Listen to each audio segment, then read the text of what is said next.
Salut à tous et bienvenue sur AZ 237.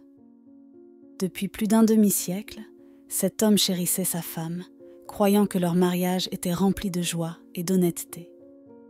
Pourtant, une révélation choquante l'attendait peu de temps après sa mort prématurée, le propulsant dans une quête qui dévoila une vérité stupéfiante, altérant irrévocablement son existence.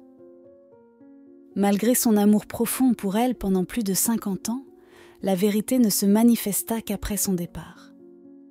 Édouard, durant son adolescence au lycée, se retrouva fasciné par une camarade de classe, une fille dont la beauté le frappa immédiatement. Peu à peu, il rassembla le courage de l'inviter à sortir, malgré ses doutes sur ses chances. À sa grande surprise, elle accepta, marquant le début de plusieurs années passées à gagner son affection avec des sorties romantiques et des célébrations de vacances.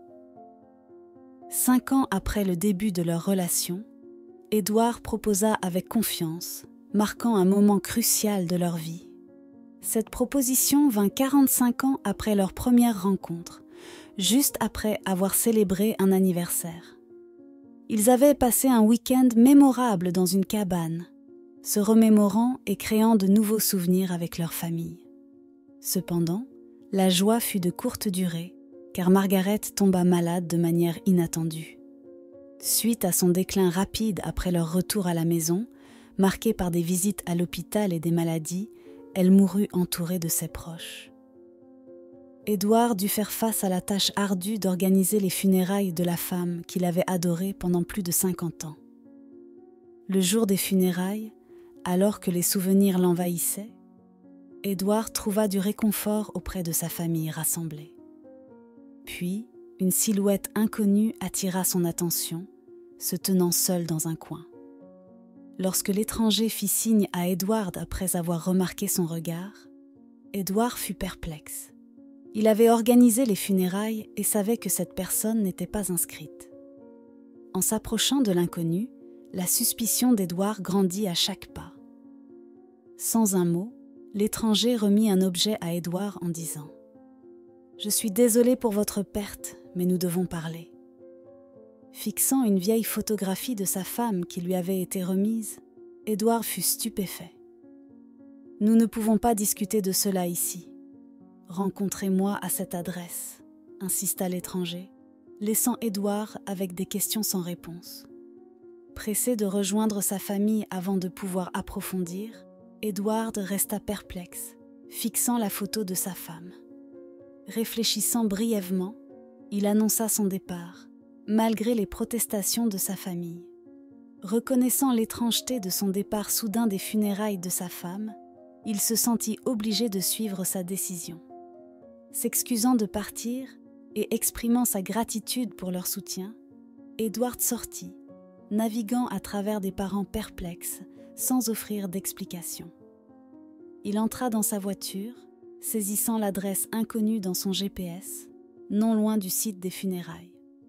Questionnant la précision de l'emplacement, Édouard partit néanmoins, conduit par un mélange d'appréhension et de détermination à découvrir la vérité derrière cette rencontre mystérieuse.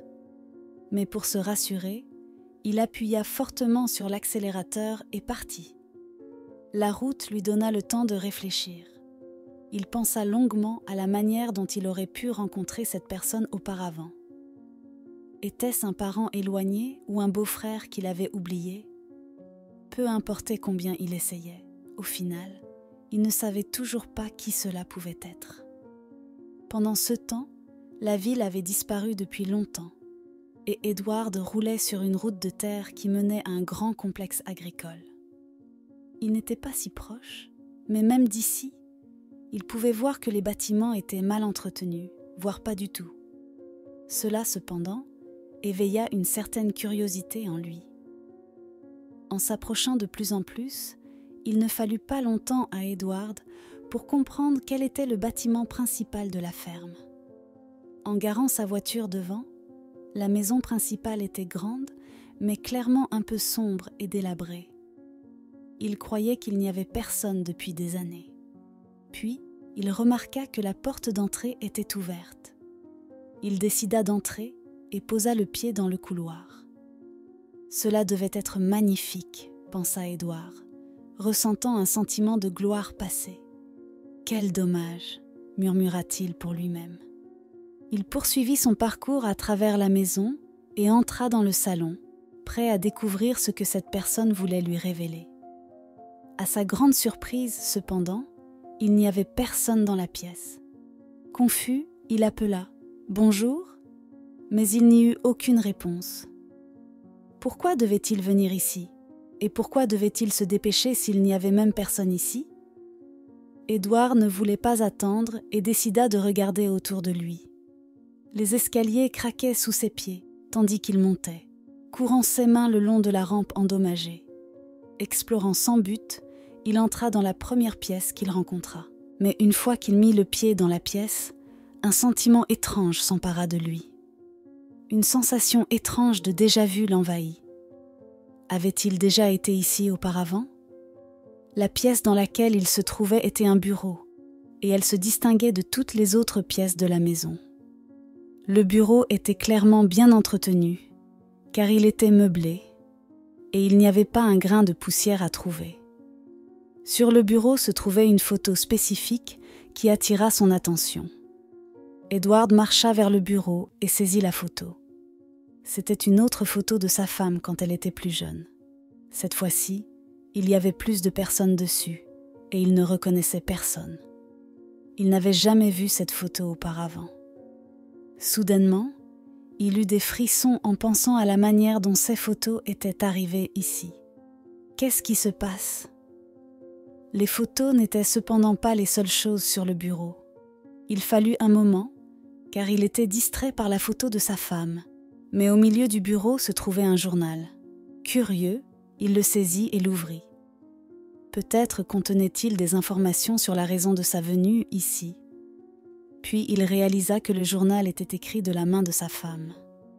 Il voulait le lire, mais avant même de pouvoir lire la première phrase, il fut interrompu par une voix soudaine. « Je ne m'attendais pas à vous voir si tôt. » Édouard reconnut la voix. Il n'y avait pas de doute possible. Il se retourna rapidement pour voir si son attente était correcte. Comme il s'y attendait, c'était la personne mystérieuse de la maison funéraire. Comment est-il arrivé ici soudainement? Édouard n'avait rien entendu, alors que cette maison craquait partout. Il tenait toujours le journal, espérant trouver des réponses, mais c'était comme si la personne mystérieuse pouvait lire dans ses pensées. « Vous devez avoir tellement de questions », dit la personne en faisant un geste pour qu'Édouard le suive. Il conduisit Édouard vers 2 chaises délabrées et s'assit. Édouard resta là, journal et photos en main, décidant dans sa tête quoi faire. La personne avait raison. Il avait de nombreuses questions. Par où commencer? Après délibération, Édouard finit par s'asseoir, serrant fermement le journal. Il demanda qui était cette personne, quel était cet endroit et pourquoi il devait venir ici.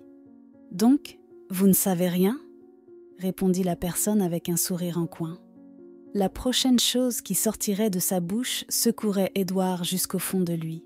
« Je m'appelle Samuel, mais la plupart des gens m'appellent Samy. » Le cœur d'Édouard manqua un battement en entendant ce nom. Il connaissait ce surnom, mais d'où? La personne mystérieuse vit le choc sur son visage. « Cela vous dit quelque chose, n'est-ce pas ?» Puis Édouard se souvint d'où il connaissait ce nom. C'était de sa femme. Il se souvenait maintenant clairement. Sa femme allait fréquemment rendre visite à un ami nommé Samy, et il avait toujours pensé que c'était l'une de ses amies féminines qu'il n'avait pas eu le plaisir de rencontrer encore. Édouard n'aurait jamais pensé que ce serait un homme mystérieux qu'il rencontrerait dans une maison délabrée. Maintenant qu'il savait où il avait entendu ce nom, quelque chose d'autre lui vint à l'esprit. Pendant que sa femme était malade, elle mentionnait plus souvent le nom de Samy. Elle saisissait chaque occasion pour aller lui rendre visite. Édouard la laissait faire, car c'était l'un de ses derniers souhaits. « Pourquoi ma femme vous rendait-elle si souvent visite? Qui êtes-vous exactement ?» dit-il en retournant vers le bureau. Il remit le journal et la photo à leur place, et attendit la réponse de Samy, mais aucune réponse ne vint. Il voulait demander encore une fois, mais avant de pouvoir dire quoi que ce soit, cela le frappa. Dès qu'il avait mis les pieds dans le bureau, il avait ressenti une sensation étrange de déjà-vu. Maintenant, il se souvenait pourquoi. Ils avaient une photo dans le salon de sa femme quand elle était jeune. Sur la photo, elle se tenait dans cette pièce exacte avec un petit garçon. Tout commençait à avoir de plus en plus de sens. Mais Édouard n'avait toujours pas eu de réponse claire de Samy. Il mentionna la photo à Samy, et enfin, Samy se sentit prêt à répondre. « Oui, ce petit garçon, c'était moi. Votre femme et moi avons grandi ensemble avant que vous ne la connaissiez. » Cela surprit Édouard. Les yeux d'Édouard s'agrandirent en entendant Samy parler. Sa femme n'avait jamais mentionné qu'elle avait un tel ami depuis l'enfance. Ne sachant pas les choses incroyables qui allaient suivre. Nous n'étions pas seulement des amis. Nous étions des frères et sœurs en famille d'accueil, continua Samy, expliquant qu'il avait vécu ensemble et était resté en contact depuis. Édouard n'arrivait pas à croire ce qu'il entendait. Sa femme ne lui avait jamais dit tout cela. Avait-elle menti à lui toute sa vie? Il chassa cette pensée de sa tête. À quoi pensait-il? Bien sûr que non. Pourquoi croirait-il même cette personne qu'il ne connaissait même pas? Comme si Samy voyait le doute traverser l'esprit d'Édouard, il commença à expliquer encore plus comment ils avaient vécu ensemble pendant 2 ans, ici même dans cette maison. Finalement, la femme d'Édouard fut adoptée par une autre famille et Samy resta avec la famille d'accueil où ils avaient été placés. Samy dit à Édouard qu'il n'avait pas eu autant de chance car il ne fut pas adopté. À ses 18 ans, sa famille d'accueil fit ses bagages et partit. Ils furent assez gentils pour lui laisser cette ferme délabrée. Il avait dû se débrouiller seul depuis. Si ce n'était pas pour la femme d'Édouard, il ne serait probablement plus là. Comme il s'avéra, elle était la seule personne à vraiment se soucier de lui, et elle continua à lui rendre visite au fil des ans. Édouard put enfin parler. Je ne savais pas. Il se sentait confus et même légèrement trahi par sa femme bien-aimée. Apparemment, elle ne se sentait jamais en sécurité pour lui dire tout cela. Même la famille de sa femme ne lui avait jamais dit le contraire. Donc il était convaincu qu'ils étaient sa famille biologique. Les pensées tournaient dans sa tête. Est-ce qu'il savait pour Samy? Est-ce qu'il savait qu'elle l'avait visité au fil des ans? Pourquoi personne ne lui avait dit? Cela ne l'aurait pas dérangé du tout. « Avez-vous vécu ici tout seul pendant toutes ces années ?» demanda Édouard, finalement, après avoir digéré l'histoire que Samy lui avait racontée. Il avait vécu ici, mais principalement dans le bâtiment de la grange. Cela avait été difficile, mais grâce à la femme d'Édouard, il avait pu mener une bonne vie. Elle venait toujours m'aider, et ensemble nous entretenions ce bureau, expliqua Samy. Ce souvenir occupait une place spéciale dans leur cœur, les incitant à le préserver assidûment. Avec le temps et vieillissant, la tâche devenait de plus en plus difficile, et sa maladie finit par la rendre irréalisable pour elle. Samy, prenant ses responsabilités, veilla à ce que le bureau reste intact, leur permettant de continuer à revivre des moments précieux lors de ses visites. Il s'adonnait à la lecture, partageait des histoires et regardait de vieilles photos. Lors de sa dernière visite, elle écrivit quelque chose spécifiquement pour vous, expliqua Samy, désignant le journal. Elle avait l'intention que vous l'ayez. Saisissant le journal, Édouard reconnut l'écriture familière de sa femme. Il semblait contenir les informations qu'il recherchait. En le feuilletant, en atteignant la fin, une enveloppe en glissa. Reconnaissant une fois de plus l'écriture de sa femme, Édouard fut ému aux larmes par les mots d'ouverture. « Cher Édouard ». La lettre, révélant son histoire et corroborant le récit de Samy, toucha profondément Édouard. Submergé de gratitude, il exprima ses sincères remerciements à Samy.